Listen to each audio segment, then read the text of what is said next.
আগের ঘটনা। গঙ্গা নদীর ধারে হেমলগঞ্জ নামে একটা গ্রাম ছিল। গ্রামের বেশিরভাগ মানুষের মতো বিমলও অতি দরিদ্র কৃষক। জমিতে ফসল ফলিয়ে তা বিক্রি করে তবেই দিন গুজরান হয় তাদের।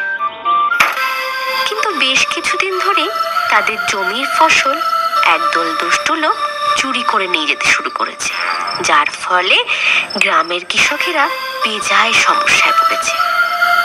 একদিন বিমল গ্রামের আরো কয়েকজন কৃষককে একজোট করে আলোচনা করছে।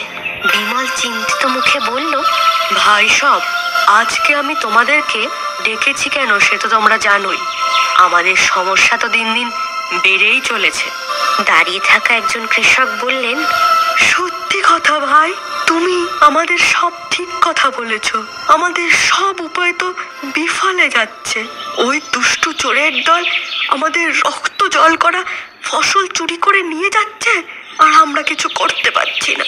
বিমল চিন্তিত মুখে বলে, আমাদের ছোট গ্রাম, গুটি কয়েক মানুষ, রাত জেগে কদিন পাহারা দেব আমরা?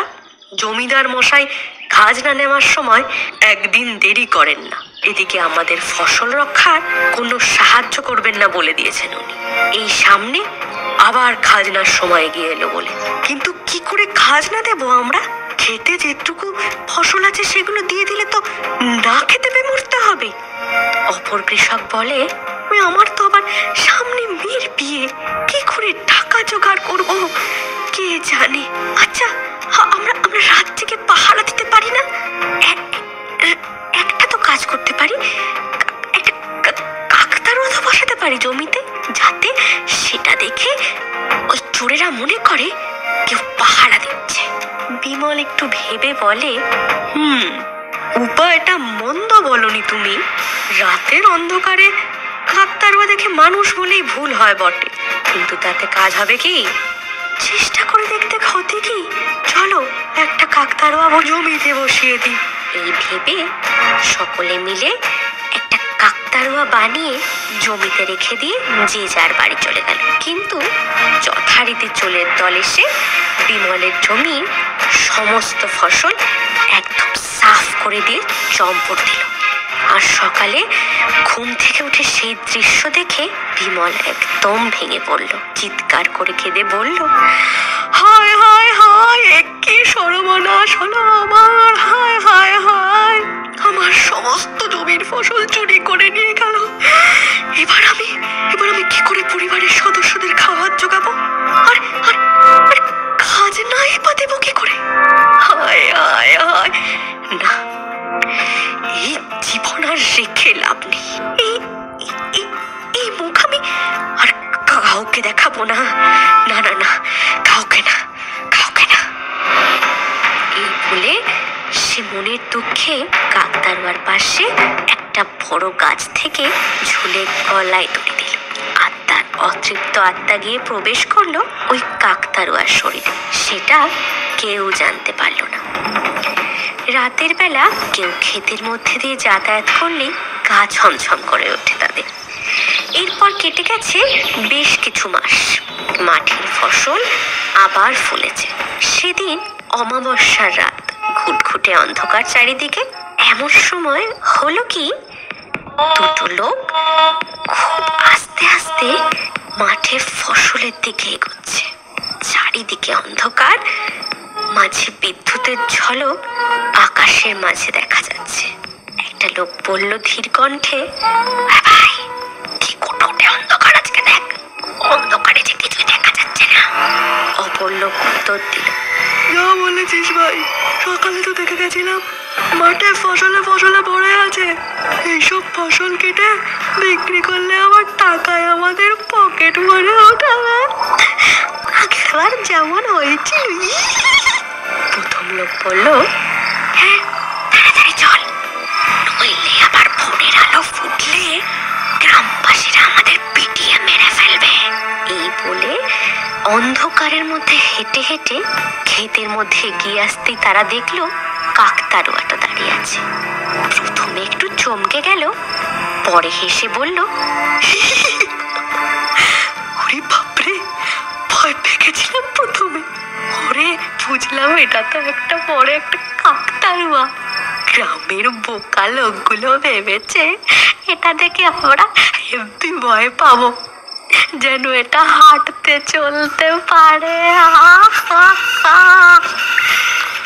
অপর লোক কিছুটা শব্দ শুনে বলল, ভাই কিসের একটা শব্দ হলো না, যেন কিছু একটা হাঁটছে। হ্যাঁ, আমিও পেলাম। ও কিছু না, ক্ষেতেরই দূর হবে, ক্ষেতেরই দূর, কিছু না। বিদ্যুতের ঝলকানি হতেই দুজনে দেখে কাকতাড়ুয়াটা ওদের পিছনে এসে দাঁড়িয়েছে। এই ভাই, কাকতাড়ুয়াটা তোর থেকে অনেক দূরে ছিল না, হঠাৎ এগিয়ে এলো, তোর পিছনে এলো কি করে? কই কই কই?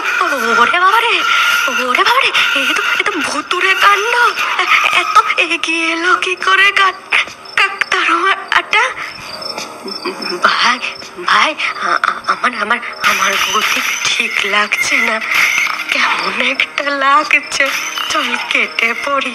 হঠাৎই কাকতাড়ুয়ার ভেতর থেকে ফ্যাস ফ্যাসে গলায় কথা বেরিয়ে আসে, পালাবি কেন? ক্ষেতের ফসল না নিয়ে পালাবি? ফসলগুলো কেটে নে। ওরে বাবারে, ওরে বাবারে, কাকতাড়ুয়া কি করে কথা বলছে? না না না না না, ফসল দেব না, আমরা আমরা আমরা চাই না ফসল, ছেড়ে দাও আমাদের, ছেড়ে দাও, ছেড়ে দাও গো। কাকতাড়ুয়া ততক্ষণে প্রথম লোকটাকে নিজের লম্বা হাত দিয়ে ধরে ফেলেছে আর বিভৎস গলায় বলছে, কেন রে এত ভয় কেন এখন? যখন রাতের অন্ধকারে গ্রামের গরিব লোকেদের রক্ত জল করা ফসল চুরি করে নিয়ে পালাস, আজ তোদের জন্য নিরপরাধ মানুষের জীবন শেষ করে দিতে হয়, তখন মনে থাকে না? আজকে তোরা দেখবি অন্যায়ের শাস্তি কি হয়। না না না, ভুল হয়ে গেছে, আমাদের ছেড়ে দাও, আমাদের ছেড়ে দাও, বাঁচাও বাঁচাও বাঁচাও, কে আছো, বাঁচাও বাঁচাও। নিমেষেই কাকতাড়ুয়ার শক্ত হাতের মুঠো লোকটার গলায় বসে আর তাকে দম বন্ধ করে মেরে ফেলে। আর দ্বিতীয় লোকটাও ঠিক এক উপায়ে মেরে কাকতাড়ুয়া তার প্রতিশোধ পূরণ করে। ব্যাস, তারপর থেকে আর কেউ কখনো ভয়ে ওই গ্রামের ফসলের দিকে চোখ তুলে তাকানোরও সাহস পায়নি। গ্রামবাসীরা স্বস্তির নিঃশ্বাস ফেলে আর মনে মনে বিমলের আত্মাকে ধন্যবাদ জানায়।